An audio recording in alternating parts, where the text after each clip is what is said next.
There is a moment, a very specific, very quiet moment, that happens in some marriages. It doesn't come with a crash. It doesn't arrive with screaming or slamming doors or the dramatic kind of confrontation you see in movies. It comes quietly. It comes in the middle of a Tuesday morning, when the coffee is still warm and the house still smells like the last 23 years of your life. It comes in the form of a manila envelope slid across a kitchen table by the man you built everything with. And inside that envelope are papers. Divorce papers. Clean and precise and already signed on his end, waiting only for your name on the dotted line at the bottom. Most women cry when that moment comes. Some rage. Some call their mothers, or their sisters, or the most expensive divorce attorney they can find in the county. Some beg. Some bargain. Some spend weeks in shock, unable to process the fact that the person who once promised them forever had apparently been planning this exit for a very long time. These are understandable responses. They are human responses.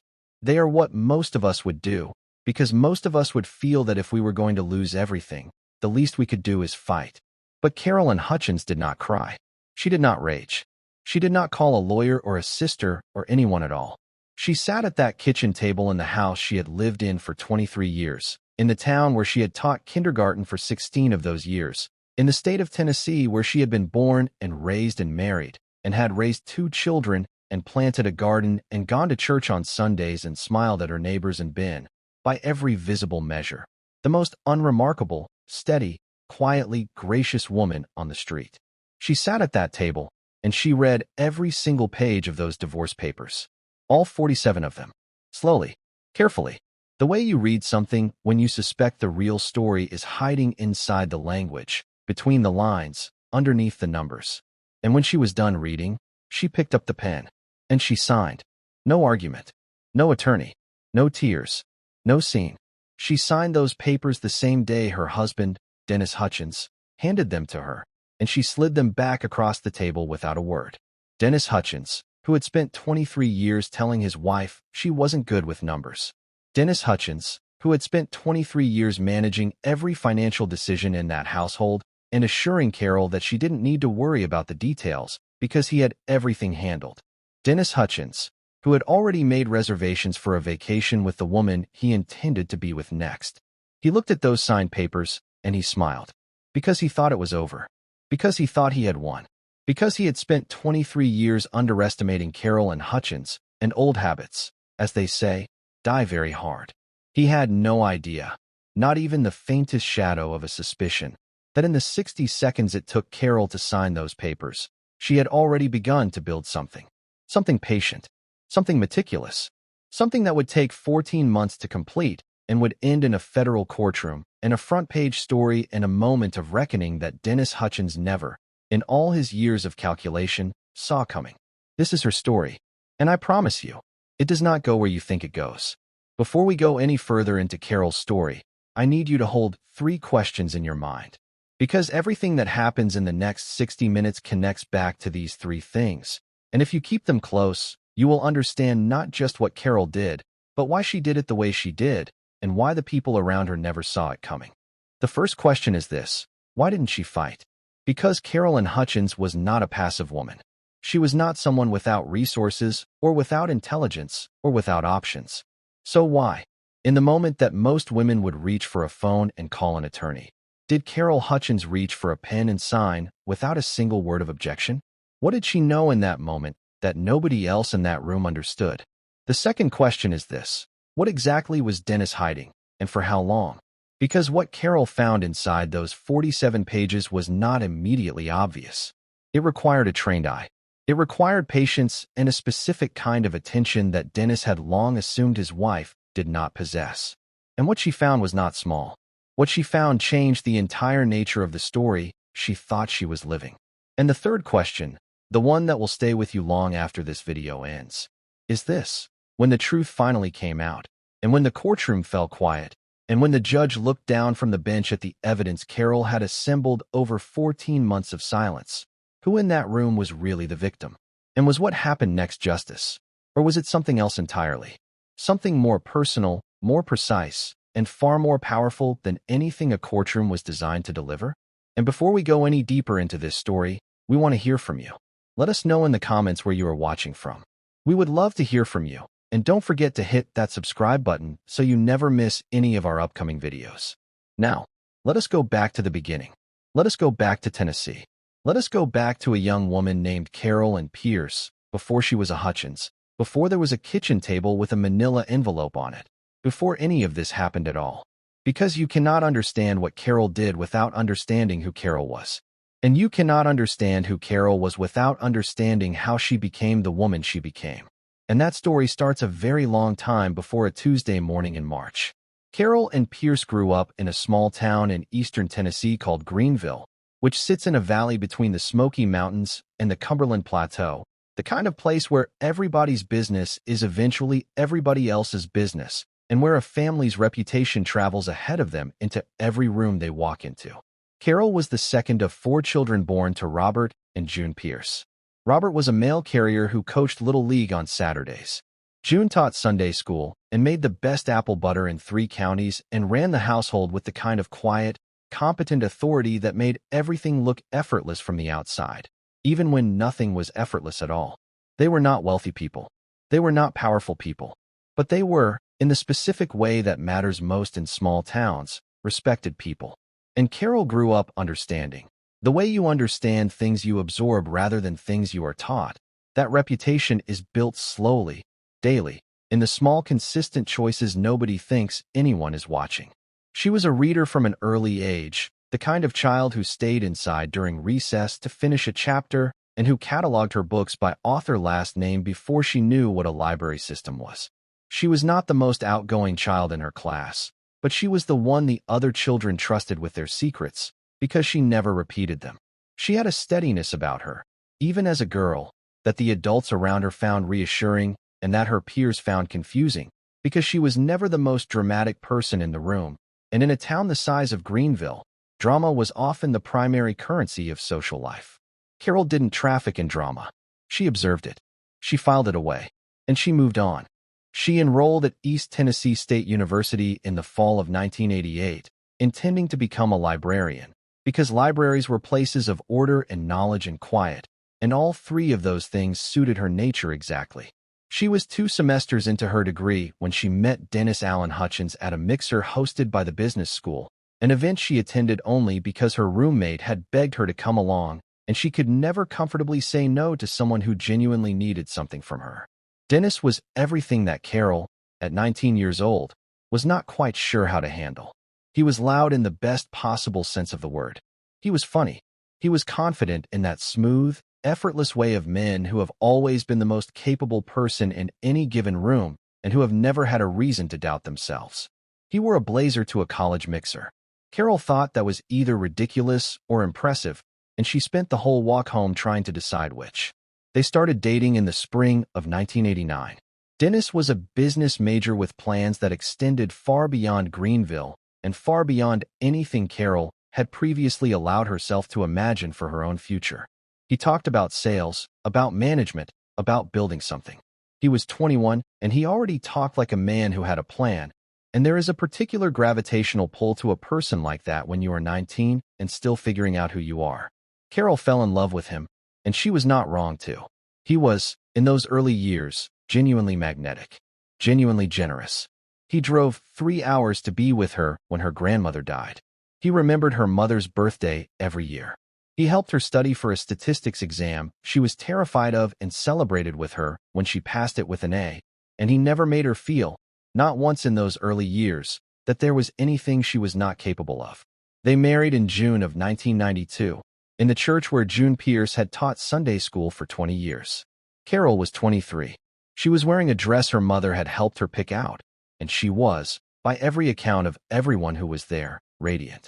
She finished her library science degree the following year and took a position at a public elementary school 40 minutes from the house she and Dennis bought in Clarksville, Tennessee, a growing suburb north of Nashville where Dennis had accepted a regional sales manager position with a building materials company.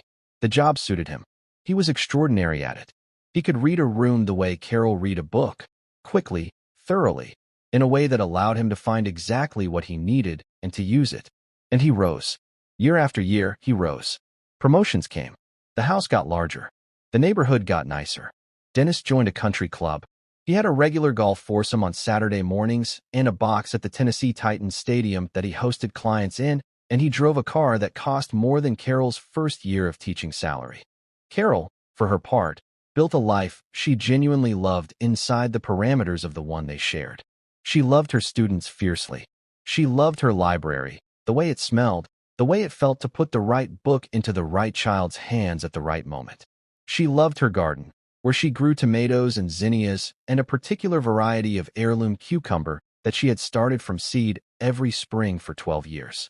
She had a book club, a Wednesday evening thing, 6 women around a kitchen table in rotating houses, who had been meeting monthly since 1998 and who knew one another in the particular deep way that women who have shared books and wine and honesty over 2 decades come to know each other. She had friendships, a community, a church, a neighborhood, roots that went down deep and wide. She had a life. The question that would not come until later, and it came slowly, the way these questions always do, was whether the life she had was truly the life she'd chosen, or whether it was simply the life that had been arranged around her while she wasn't paying attention to the details. Dennis was not a violent man. That needs to be said clearly, because the story you are about to hear is sometimes mistaken for a story of a different kind, and it is not. Dennis Hutchins never raised a hand to Carol. He never screamed at her. He never threatened her. What he did was subtler and quieter, and in some ways more complete than any of those things. He managed her. He managed her the way you manage a complicated account, with attention to detail, with strategic information release, with a consistent, practiced habit of being the one who knew things that the other person didn't. He handled all the finances from the very first year of their marriage, and he did it on the grounds that he was a business professional who knew how money worked, and Carol was a kindergarten librarian who didn't need to be burdened with the details. He paid every bill. He managed every investment. He filed every tax return.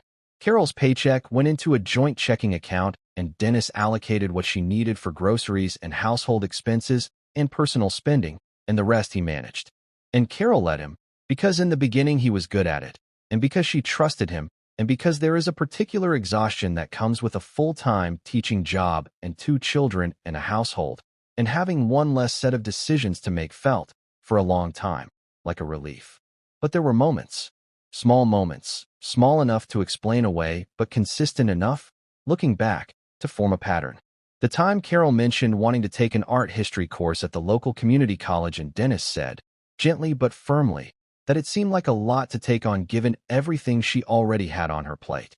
The time she asked about refinancing the house, and Dennis said he had it under control and changed the subject so smoothly that she didn't realize until later that she had never actually gotten an answer. The time her daughter Ashley asked at the dinner table where the family was going for vacation that summer, and Dennis said they couldn't really afford a big trip this year, and Carol, who had seen the numbers on the joint checking account that morning when she checked her direct deposit, thought quietly to herself that that didn't seem quite right, and then let the thought go. Because letting things go was something Carol had become very practiced at over 23 years. She had no name for what was happening to her. That is important. The word for it, financial abuse, was not a word that was in common use in the circles Carol moved in, not in her church or her book club or the teacher's lounge at her school. She knew what she felt, which was a low, persistent sense of being on the outside of her own life. She knew that she was sometimes confused by her own financial situation in ways she couldn't fully explain. She knew that certain conversations with Dennis had a way of ending before she understood how they had ended, but she did not have the language to name it, and without a name, it is very difficult to know what you are dealing with. And so Carol did what she had always done, what she had been doing quietly for years. She observed. She paid attention. And she remembered. The marriage began to visibly change in 2018, though Carol would later say the change she saw in 2018 had probably been growing underground for much longer than that. Dennis became, in that year, measurably more distant. Not dramatically, not in ways that would have been easy for an outsider to point to and say, there, that is where things went wrong. But Carol felt it the way you feel a change in air pressure before a storm, not with your eyes, but with some older, deeper sense that something in the atmosphere has shifted. He came home later. He was more careful with his phone, keeping it face down on surfaces in ways he had never done before. He was shorter with her, not cruel, but impatient in the specific way of a person who is maintaining a performance and finding it increasingly taxing. He traveled more for work, and the explanations for the travel were thorough and detailed in a way that actual work explanations usually are not. Carol did not confront him. Not then. Partly because she was not certain of what she suspected, and partly because 23 years of a particular dynamic does not end in one dramatic confrontation without a great deal of internal preparation. But she started paying closer attention to things she had long allowed to blur in the background. She started looking more carefully at the statements from the joint checking account that arrived in her email inbox each month. She started noticing, slowly, that certain numbers didn't quite add up in the ways she would have expected them to. Dennis said they couldn't afford a beach vacation, but there were withdrawal patterns that suggested money was going somewhere regularly that she couldn't immediately account for. She didn't say anything. She didn't yet know enough to say something useful. So she watched, and she remembered, and she waited. The divorce papers arrived on a Tuesday morning in March of 2021. Dennis set them on the kitchen table before he left for work, and he didn't say much when he did it. He said he thought they had both known for a while that things weren't working, and that he thought this was the cleanest path forward for both of them. He said his attorney had prepared everything fairly. He said he hoped they could be adult about this. Carol looked at him for a long moment. She said she would read through the papers. He nodded, picked up his briefcase, and left. And Carol sat down at that kitchen table and began to read. She read slowly. She was always a slow reader in the specific sense that she read for comprehension, not for speed. She was the kind of reader who, when she found a sentence she didn't understand, went back and read it again, and then again, until she did. She was 47 pages into those divorce papers when she found it. It was not hidden in an obvious way. It was embedded in a financial disclosure section near the back of the document, in a table of assets that Dennis's attorney had prepared and that Carol was meant to confirm as complete and accurate before signing. Most people, presented with a 47-page legal document by a spouse who has assured them everything is fair, would skim this section. Carol did not skim. Carol read every number in that table twice, and then she sat very still for a very long time. The problem was not anything explicitly missing from the document. The problem was something that Carol, after 16 years of managing a school library's budget and 2 decades of paying close attention to things other people overlooked, recognized as a number that was too clean. The joint marital assets as disclosed by Dennis's attorney totaled slightly under $290,000, which included the equity in their house, 2 vehicles, and a modest retirement account. It was a reasonable number for a couple of their means, and an outsider reading that disclosure would have thought nothing of it. But Carol had, over the previous 3 years of quiet attention, developed a different sense of their financial picture. She had seen statements. She had noticed transaction patterns. She had a memory that was precise in the way that careful, attentive people's memories are precise. And the number on that disclosure did not match the number that lived in her memory. It was not wrong by a small margin. It was wrong by what her instincts told her was a very large margin. She didn't know how large. Not yet. But she knew the number was wrong. She was as certain of it as she had ever been of anything. And here is the moment that defines everything that comes after it. Here is the moment that separates Carol and Hutchins's story from the stories of thousands of women who find themselves in similar positions and who, through no fault of their own, don't have the same outcome. Carol looked at those papers for a long time. She looked at the disclosure table. She looked at the signature line at the bottom. And she made a decision. Not an emotional decision, not an impulsive decision, not the decision of a woman who is acting out of anger or hurt or revenge, though she was certainly feeling all of those things. She made a strategic decision. And the strategy was this. The moment Dennis knew she knew, the money would move. Whatever he had hidden, wherever he had put it, the instant he understood that she had found a thread and was pulling on it, he would cut that thread and move everything somewhere else. She would lose it. She was sure of that. So she could not let him know she knew. She had to give him exactly what he expected, which was a wife who was overwhelmed, trusting, and not very good with numbers. She had to hand him his victory. And she had to do it convincingly enough that he walked away from that kitchen table believing the story was over. She signed those papers the same morning he handed them to her. She called no one. She changed nothing about her routine. She went to work the following day and shelved books, and helped second graders find stories about dinosaurs and talked to her colleagues about nothing in particular and drove home and made dinner and moved through her days with the same quiet steadiness that had characterized her entire life. And beneath that surface, in the part of herself that she had never let Dennis see and that he had never thought to look for, she had already begun. She had already begun building what would eventually become the most thorough, most precise, most devastating case that the family court judge who would eventually see it would later describe, publicly, in her ruling, as one of the most comprehensively documented fraud cases she had encountered in 31 years on the bench. But Carol was not thinking about rulings yet. Not yet. She was thinking about the first step. And the first step was to understand the full scope of what Dennis had done. Before she could respond to it, she had to see all of it. She had to know the number. The real number. Not the clean, comfortable figure on that disclosure table, but the actual total of what had been hidden from her, from the courts, and, as she would come to understand later, from the Internal Revenue Service of the United States of America. She gave herself 1 week after signing the divorce papers before she made her first move. She spent that week doing 2 things. The first was continuing to behave in every visible way like a woman who had accepted the terms of her divorce with grace and sadness, and very little fight. She told her book club that she and Dennis were separating and that she was holding up as well as she could, and she accepted their sympathies with the quiet dignity that made people love her, and she did not tell them what she was thinking. The second thing she did during that week was write down everything she remembered, every statement she had glanced at, every number she had noted in passing, every transaction that had seemed slightly off, every conversation about money that had ended in a way that left her slightly more confused than it had begun. She wrote it all down in a spiral notebook with a green cover that she kept in her book bag, which Dennis had never once looked inside. She wrote in her small, careful handwriting, and by the end of the week, she had filled 11 pages. And when she read those 11 pages together, as a document, rather than as scattered, individual memories, the picture that emerged was something that took her breath away. Not because it was incomprehensible, but because it was so completely, so deliberately clear. The forensic accountant's name was Sandra Bellamy.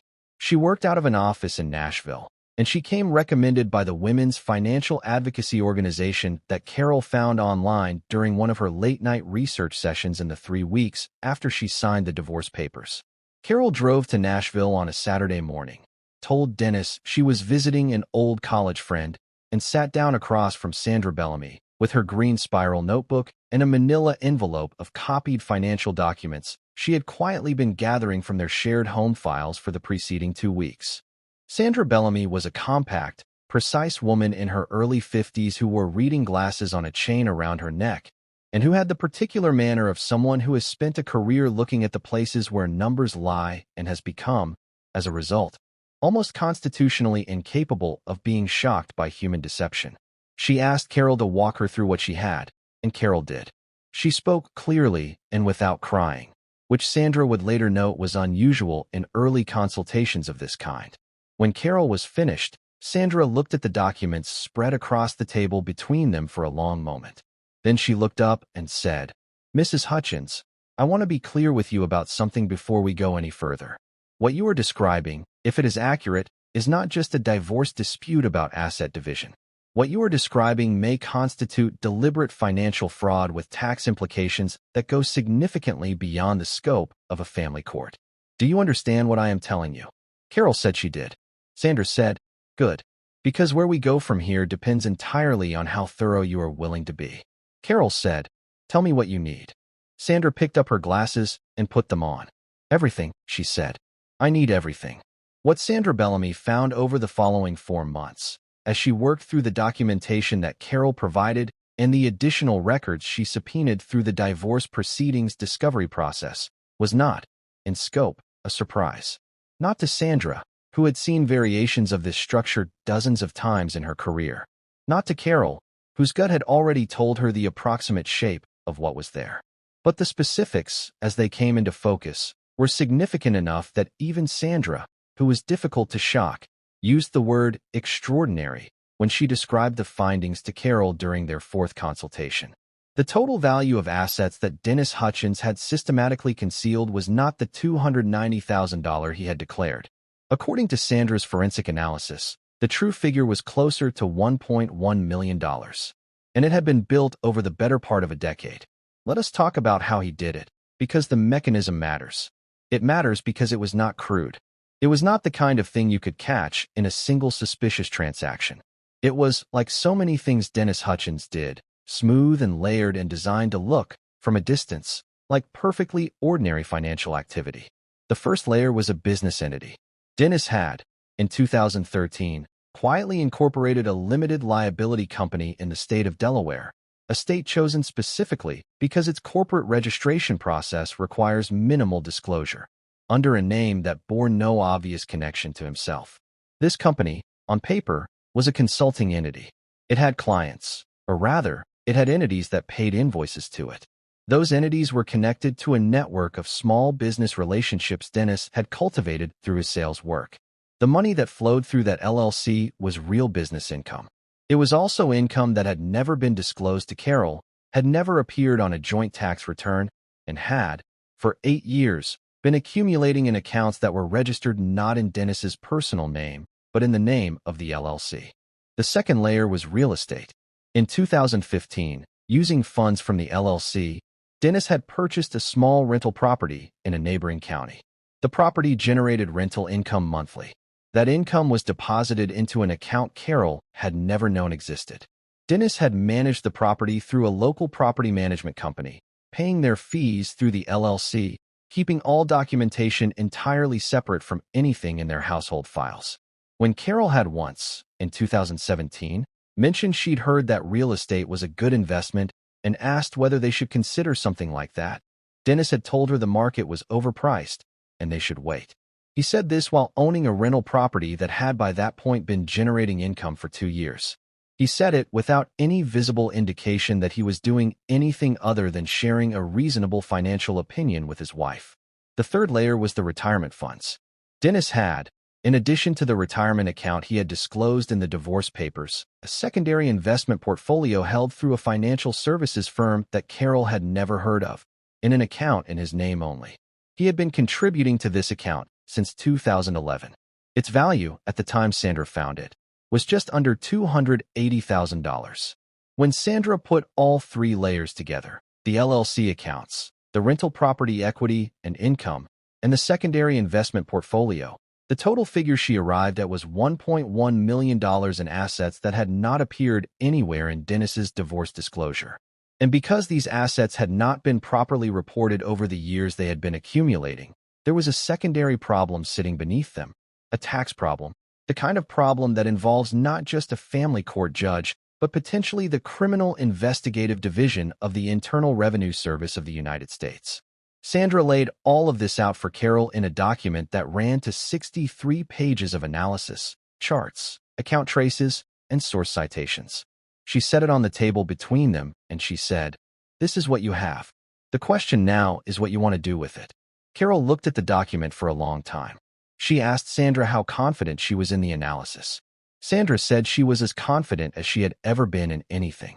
Carol asked what her options were. Sandra walked her through them. Option 1.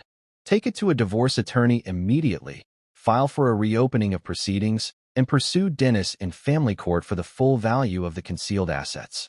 Option 2. Report the tax fraud component to the IRS through the agency's whistleblower program, which compensates informants with a percentage of any taxes, penalties, and interest ultimately collected, and which operates independently of the family court process. Option 3. Pursue both simultaneously. Carol asked what Sandra recommended. Sandra said, "That depends on what you're trying to accomplish." Carol was quiet for a moment.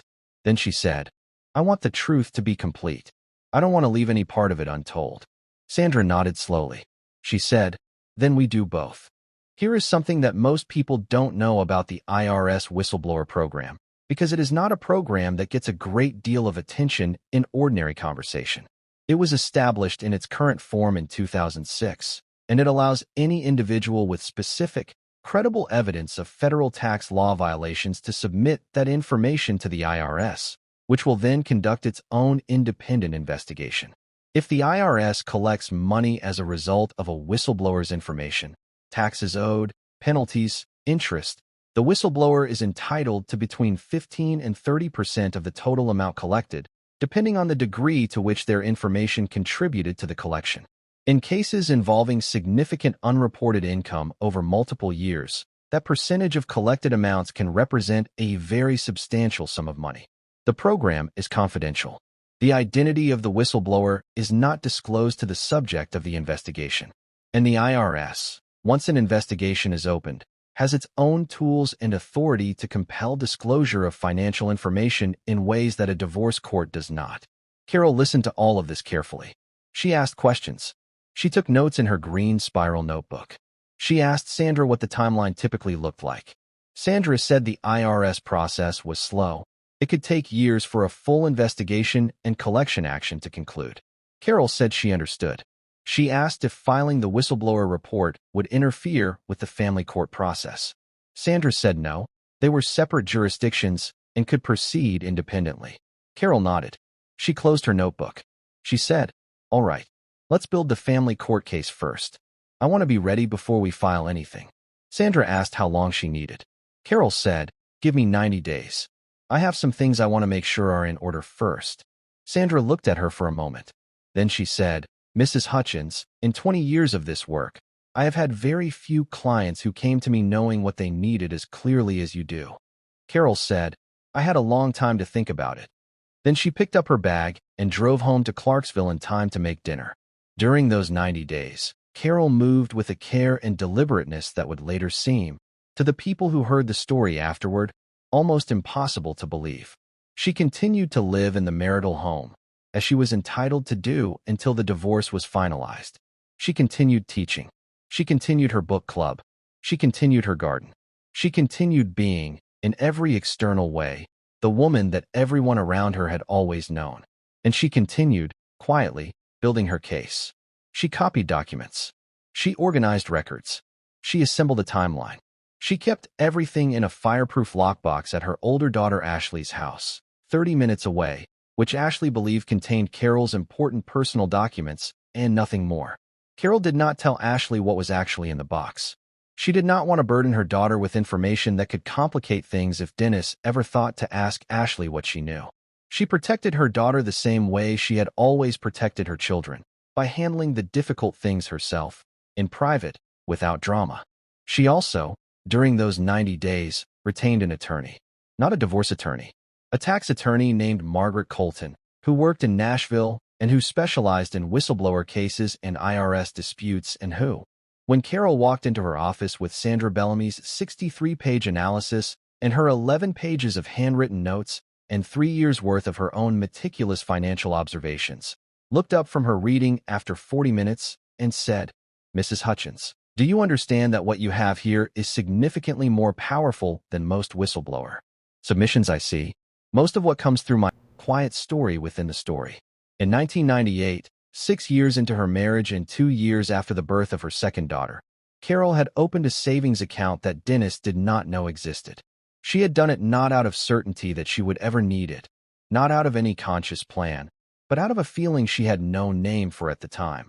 A feeling that a woman should have something of her own that nobody else had a claim to, that could not be discussed or managed or allocated.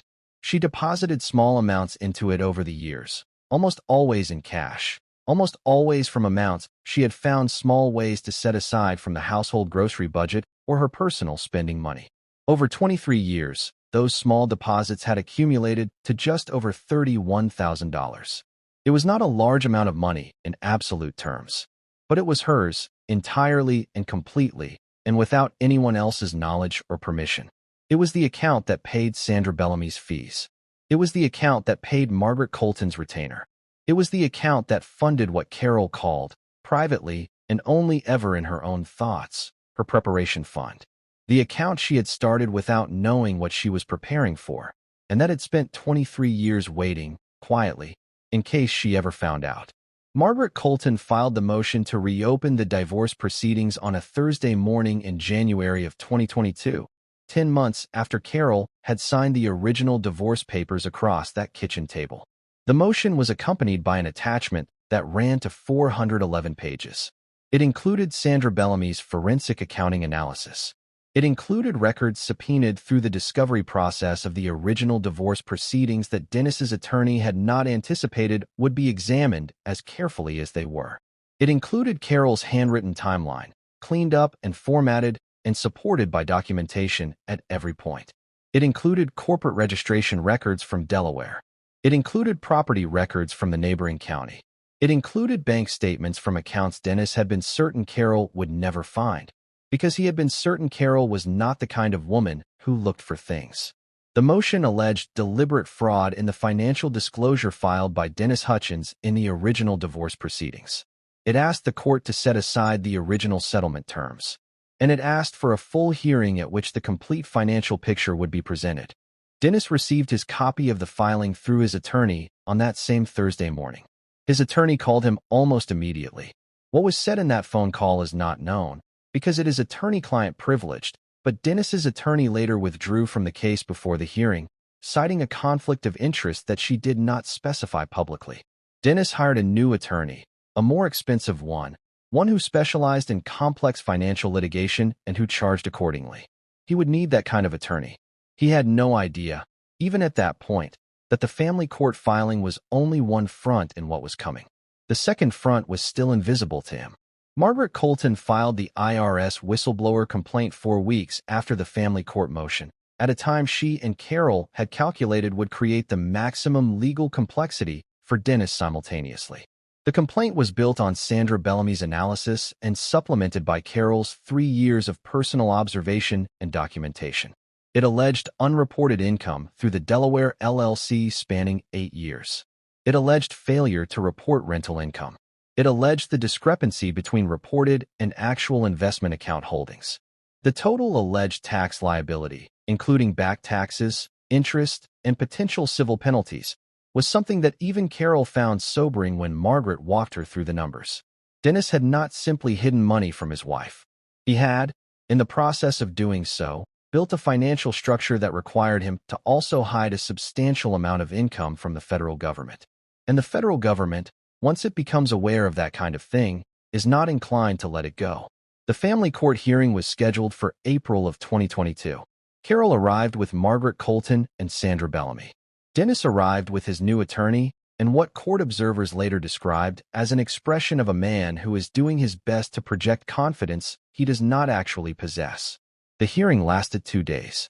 On the first day, Sandra Bellamy presented her forensic analysis from the stand. She walked the court through the Delaware LLC structure, the rental property, the secondary investment account. She showed how each piece connected to the others. She showed the paper trail. She showed the account traces. She showed the dates. She answered every question from Dennis's attorney calmly and completely, and with the specific authority of someone who has done this many times and who has, in the doing, become difficult to argue with. Dennis's attorney challenged the methodology. Sandra explained the methodology. Dennis's attorney challenged the interpretation of certain transactions. Sandra showed the documentation that supported the interpretation. Dennis's attorney asked whether it was possible that some of the assets in question had been accumulated after the marriage began, and therefore might not be marital assets subject to division. Sandra presented records showing when each asset had been acquired and funded, and the sources of those funds traced directly to income generated during the marriage. On the second day of the hearing, Carol took the stand. She was composed. She wore a gray cardigan. She spoke in the same quiet, clear voice she used to tell stories to second graders, and she laid out, carefully and specifically, and without visible emotion, what she had observed over 3 years of paying attention. She described the transaction patterns she had noticed. She described the conversations about money that had ended in confusion. She described the vacation Dennis had said they couldn't afford in the same year he had purchased the rental property. She described the art history course she had wanted to take and the gentle, consistent discouragement that had met every attempt she made to expand her own financial knowledge or autonomy. She was on the stand for 4 hours. At no point during those 4 hours did she appear angry or vindictive or performing any version of herself that was not simply herself. She appeared, to everyone in that courtroom, exactly like what she was, a woman who had paid extraordinarily close attention for a very long time and who was now, in the appropriate setting and in the appropriate way, telling the truth about what she had seen.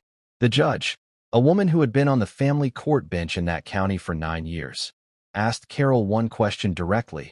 After all the formal questioning was concluded, she leaned forward slightly, and she said, "Mrs. Hutchins, when you signed those divorce papers on the morning your husband brought them to you, did you already suspect at that time that the financial disclosure was fraudulent?" Carol looked at the judge steadily. She said, "Yes, Your Honor. I believed it was. I didn't have proof yet, but I believed it." The judge held her gaze for a moment. Then she sang statements. "This is a complete evidentiary record." Carol said she had had time to be thorough. Margaret said, "That's an understatement." She agreed to take the case. Her fee was substantial, but Carol had resources Dennis did not know about, which brings us to the small head. "Thank you, Mrs. Hutchins. You may step down." The ruling came 6 weeks later. It was 31 pages long. The judge found that Dennis Hutchins had willfully and deliberately submitted a fraudulent financial disclosure in the original divorce proceedings, understating marital assets by approximately $830,000. The difference between the $290,000 he had declared and the $1.1 million that the forensic analysis had identified. The ruling set aside the original divorce settlement in its entirety. It established a new division of marital assets that reflected the true total. It awarded Carol Hutchins the marital home in full, a substantial share of the investment accounts, a proportional claim on the rental property and its accumulated income, and her full attorney's fees. The judge also referred the case to the county district attorney's office for review of potential perjury charges related to the fraudulent financial disclosure, perjury, because Dennis had signed that disclosure under oath. And in a separate notation at the end of the ruling, she flagged the tax matters for referral to appropriate federal authorities, noting that the evidence presented in the family court proceeding raised significant questions about federal tax compliance that fell outside the scope of the family court, but within the scope of other government entities. The IRS investigation, of course, was already underway. It had been underway for 4 months by the time that ruling was written. Dennis did not know about it yet. He would. The ruling hit local media first. A brief item in the county newspaper, a little more than 100 words, noting that a family court judge had set aside a divorce settlement on grounds of financial fraud and awarded the plaintiff substantially greater assets than the original settlement had provided. It was the kind of story that runs in small-town papers every few months and that most people read once and forget. But something about this one didn't get forgotten. A regional journalist named Patricia Webb, who wrote long-form investigative features for a Tennessee-based magazine that covered stories of financial crime and legal injustice, happened to read that 100-word item on a Tuesday morning. She made a call to the court clerk's office. She requested the public portions of the case file. She read the 31-page ruling. She sat with it for 3 days. And then she called Margaret Colton's office and asked if Carol Hutchins would be willing to speak with her. Carol said she would think about it. She thought about it for a week. Then she called Patricia Webb back and said she would agree to an interview on 2 conditions. The first condition was that Carol would review anything about herself before it was published. The second condition was that the story not be framed as a revenge story. "I don't want people to read this as a story about getting back at someone," Carol told Patricia in their first conversation. "I want them to read it as a story about what a woman can do when she decides to take her situation seriously. Those are different stories." Patricia Webb said she understood the distinction.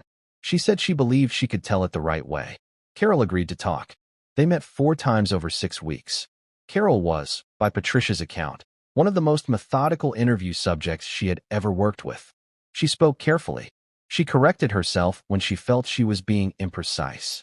She was not interested in making Dennis look as bad as possible. She was interested in the story being accurate, which she understood was both more useful and more damning than anything exaggerated would be. She talked about the financial disclosure and what she had found in it. She talked about Sandra Bellamy and Margaret Colton. She talked about the green spiral notebook. She talked about the savings account she had maintained for 23 years without telling anyone. She talked about standing in the kitchen the morning Dennis handed her the divorce papers and making the decision to sign without fighting. Patricia asked her whether she had been afraid in that moment. Carol was quiet for a beat. Then she said, "No, I was focused. There's a difference." The article ran in the spring of 2023. Patricia Webb titled it, "The Careful Kind." which was a phrase Carol had used in their last interview to describe the kind of person she was and had always been. It was a long piece, nearly 7,000 words, and it laid out the entire story in the specific, measured way of the best investigative journalism. It did not editorialize. It did not use the word revenge or triumph or victory. It simply presented what had happened in sequence, with precision, and it let the facts carry the weight, which they were more than capable of doing. The piece ran with a photograph of Carol in her school library, standing among the stacks with her hands in her pockets, looking directly at the camera with the expression that everyone who knew her recognized: calm, attentive, slightly amused, entirely unreadable. She looked, in that photograph, like someone who has just remembered something important that everyone else in the room has forgotten. The article was shared widely, first within Tennessee, in the specific digital communities where stories of financial justice find their audiences quickly: Facebook groups for women going through divorce, forums for victims of financial abuse, community pages for women over 50 navigating major life transitions. Then more broadly, it was picked up by a national personal finance publication. It was linked in several legal blogs that covered family law and financial fraud. It appeared in 2 major women's interest newsletters with subscriber bases in the hundreds of thousands. Patricia Webb received more reader mail about that article than about anything she had written in 15 years of journalism. Most of the letters were from women. Most of them said some version of the same thing, which was, "I thought I was the only one who felt this way about money in my marriage, and reading this made me understand that I was not, and now I am going to do something about it." Meanwhile, the IRS investigation into Dennis Hutchins continued on its own timeline and in its own way, which is to say slowly and without public comment, because that is how the IRS operates. Federal tax investigations do not move at the pace of family court proceedings or magazine articles. They move at the pace of an institution that has more cases than agents, and that is, by design, thorough rather than fast. What is known is that Dennis Hutchins hired a tax attorney in the summer of 2022, after receiving a formal inquiry from the IRS that was, according to people familiar with the matter, not the routine kind of inquiry. What became public through court filings over the following year indicated that the investigation was substantive and that the amounts in question were significant. The full resolution of the tax matter was still proceeding through its process at the time this story was assembled. What the IRS whistleblower program's procedures indicate is that if a collection action is ultimately completed in connection with Carol's submission, she will be entitled to her percentage of whatever is collected. Tax attorneys familiar with cases of this scale, when asked in general terms about potential whistleblower awards in situations involving 8 years of unreported business income and rental income and investment holdings at this level, used phrases like very significant and potentially life-changing. They declined to be more specific than that. Carol retired from the Clarksville school system in June of 2023, completing her 16th year in the library and her 31st year in education overall. Her colleagues threw her a party in the school gymnasium. The principal gave a speech. Several hundred elementary school children, most of whom had no idea what had happened in their librarian's life over the preceding 2 years, had made her cards and drawings. She cried at the party, which was the first time, in this entire story, that crying was reported. It was the right kind of crying. She framed one of the children's drawings, a crayon rendition of a woman in a library, labeled in a 7-year-old's careful handwriting, "Mrs. Hutchins, who loves books." She hung it in the house that was now entirely, legally, completely hers. She renovated the kitchen. She replaced the table. She did not announce why she replaced the table. She simply chose a different one, a round one, in a lighter wood, one that did not carry the specific weight of a particular Tuesday morning in March. She joined a second book club, a new one she found through her church, because she had come to believe that you cannot have too many friends who will read a difficult book with you and talk honestly about what they found in it. She planted more zinnias than usual in the garden that spring, because she had always loved zinnias, and there was no longer any reason to plant only as many as seemed practical. She went to Scotland in September. She had been wanting to go for 20 years. She went alone, and she loved it without reservation, and she took too many photographs of castles and sent them to her daughters and her book clubs in long, enthusiastic text messages that were completely unlike the careful, measured communications that had characterized most of her adult life. She was, in Scotland, for the first time in a very long time, someone who was not being careful about anything at all. She was simply a woman on a trip she had earned, in a country she had always wanted to see, taking photographs of things that made her happy. In the year after the article ran, Margaret Colton reported a significant increase in consultations from women in situations that had some resemblance to Carol's. Women who had signed or were being pressured to sign divorce documents without fully understanding the financial picture. Women who suspected their spouse was hiding assets. Women who had lived for years in the specific kind of financial fog that comes from having had every money decision made for them by someone who benefited from their confusion. Sandra Bellamy reported the same thing. The financial abuse advocacy organization in Nashville that Carol had initially found online, the one whose website she had visited late at night in the first week after signing the divorce papers, saw a notable uptick in calls in the months after the article circulated. They did not know Carol's name when people called. They did not know she was the reason those people were calling. Carol had not told them that the anonymous donation she made to their organization in the winter of 2022, a donation substantial enough to cover more than 2 years of their operating costs, came from a woman whose story had been shaped in part by what she had found on their website at 11 o'clock on a Wednesday night, when she was trying to understand what had happened to her. She had simply sent the check with a note that said, "For the women who find you." The organization's director framed the note. She didn't know who wrote it, but she could tell from the handwriting that it was someone careful and deliberate and used to putting things exactly right. There is something that the people who shared Patricia Webb's article most widely were responding to, and it is worth naming clearly, because it is the thing that makes Carol's story more than just a fascinating true crime-adjacent narrative. It is the thing that makes it land. It is the thing that made thousands of women in their 40s and 50s and 60s open their phones and type the names of people they loved into the sharing bar and send it without a message because the story itself said everything they wanted to say. Financial abuse. The deliberate control of a partner's access to financial information, resources, and independence is, according to the National Network to End Domestic Violence, present in 99% of reported domestic abuse cases in the United States. 99%. It is the most common form of abuse and among the least discussed, because it leaves no visible marks, because it rarely involves a dramatic incident, because it often wears the face of practicality or generosity, or simply how things have always been done in a particular household. Because a spouse saying "I'll handle the finances" can be an act of love, and because the difference between an act of love and a mechanism of control is something that becomes clear only over time, usually much more time than anyone wants to spend figuring it out.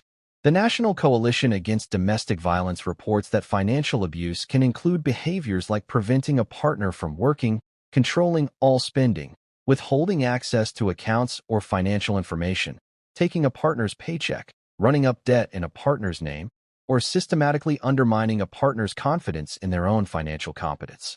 None of these things require violence. None of these things show up on a police report.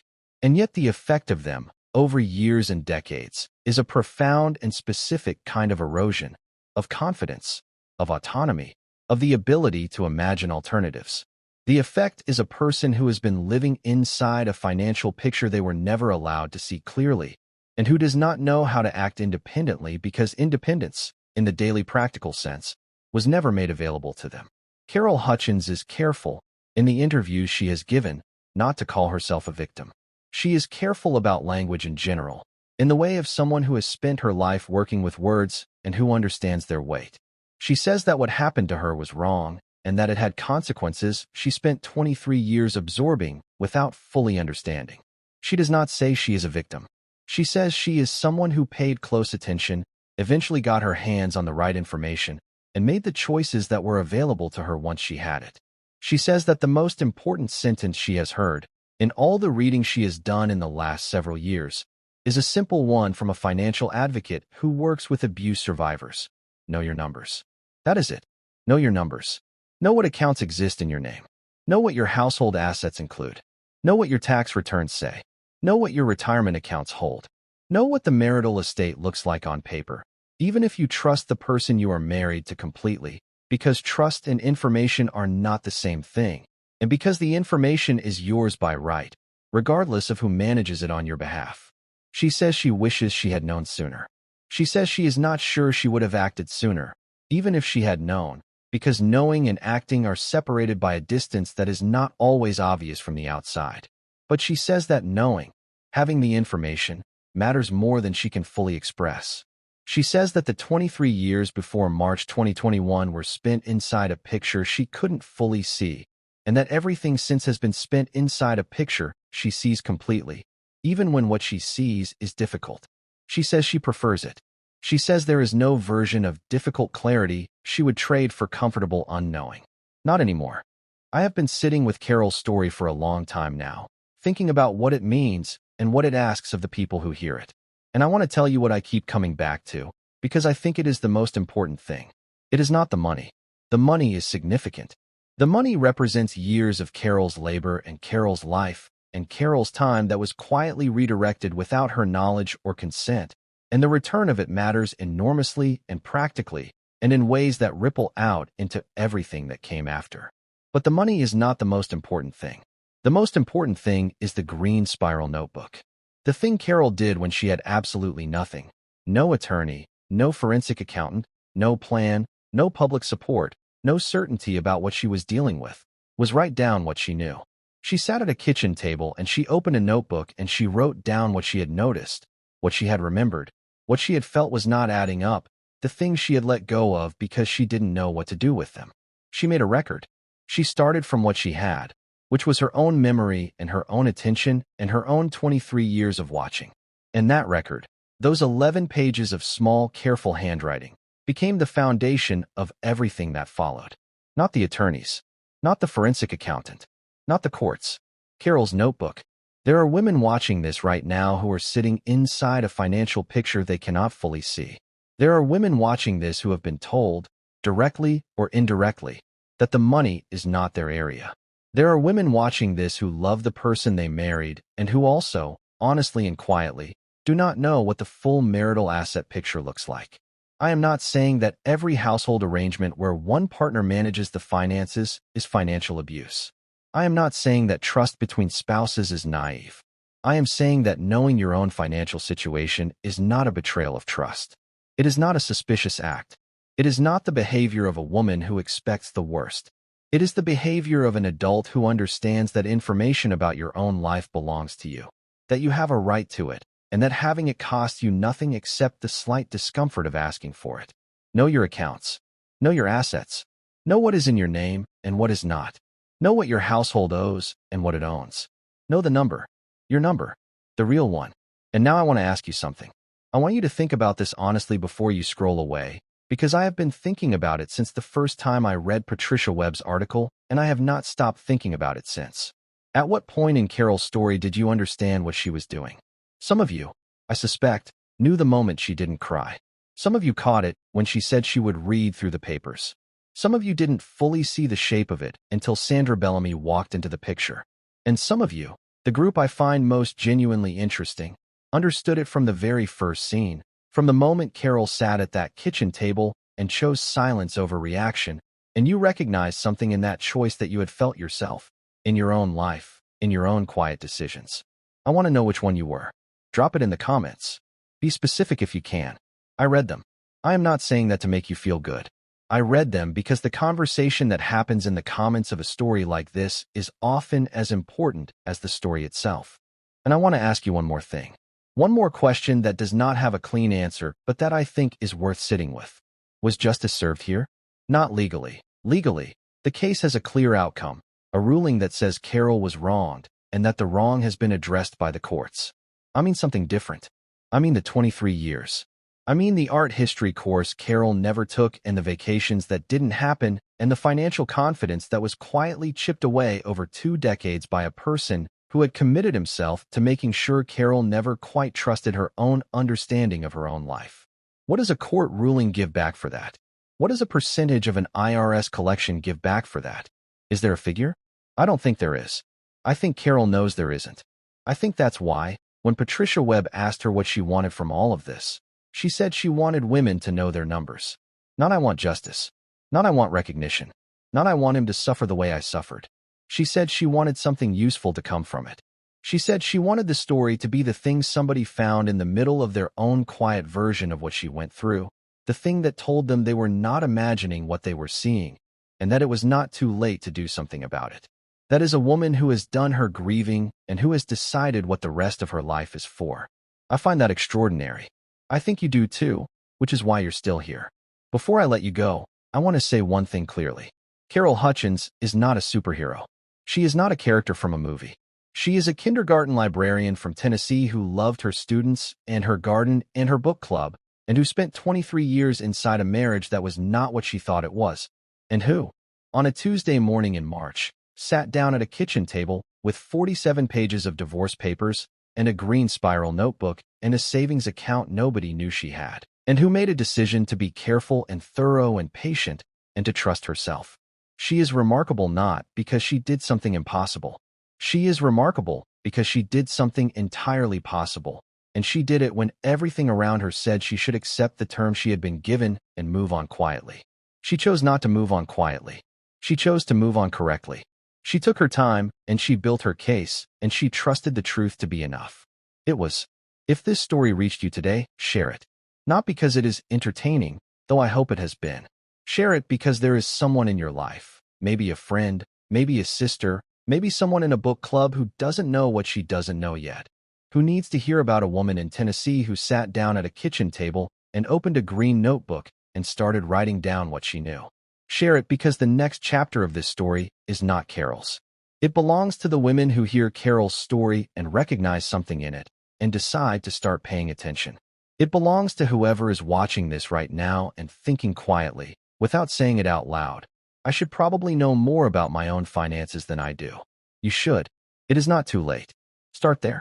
Next week, I am going to bring you a story that I have been sitting on for 3 months because I wanted to make sure I told it right. It is the story of a woman in Georgia who received a life insurance payout after her husband of 19 years died in what everyone, including the authorities, initially believed was an accident. She received the money, and then she started looking at the paperwork, and what she found in that paperwork did not lead her where any of us would expect. I will tell you this. If Carol's story surprised you, next week's story is going to stay with you for a very long time. Make sure you are subscribed so that you don't miss it, because this is exactly the kind of story that disappears in an algorithm if you are not following the channel. Hit that subscribe button. Turn on the notifications if you want to be safe. And if you watch this entire video, from beginning to end, I want to thank you. You gave 60 minutes of your life to a story about a woman with a green notebook and a savings account and a level of patience that most of us can barely imagine. I think you gave it to the right story. I hope it stays with you. I'll see you next week.